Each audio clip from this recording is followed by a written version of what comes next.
ராமேஸ்வரத்துல அதிக மக்கள் தங்கக்கூடிய ஒரு டீசென்டான இடம் எப்படின்னா ஆலயம். இது தமிழ்நாடு டூரிசமோட இடம். பார்த்தீங்கன்னாவே தெரியும். நல்லா அமைதியா இருக்கும். கார் பார்க்கிங்ல இருந்து எல்லாத்துக்குமே ஈஸியா இருக்கும். இதுல வந்து 2 பேர் தங்குறது, ஏசி நான் ஏசி குரூப்பா வந்து தங்குறவங்க நிறைய பேர் இருக்காங்க. இங்க வந்து நீங்க பட்ஜெட்டுக்குள்ள தங்கலாம்.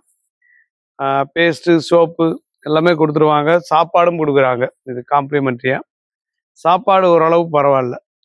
வந்து எப்பாவது ராமேஸ்வரத்துல தங்கணும் அப்படின்னா நீங்க இந்த இடத்த தேர்ந்தெடுக்கலாம். சில பேருக்கு 20% டிஸ்கவுண்ட் கொடுப்பாங்க, சில பேருக்கு கொடுக்க மாட்டாங்க.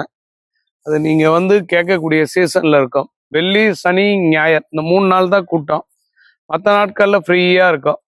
நீங்க சாமியை வந்து அப்படியே ஒரு ரவுண்ட் அடிச்சுட்டு சாமியை பார்த்துட்டு தங்கிட்டு ரிலாக்ஸ் பண்ணிட்டு போகலாம்.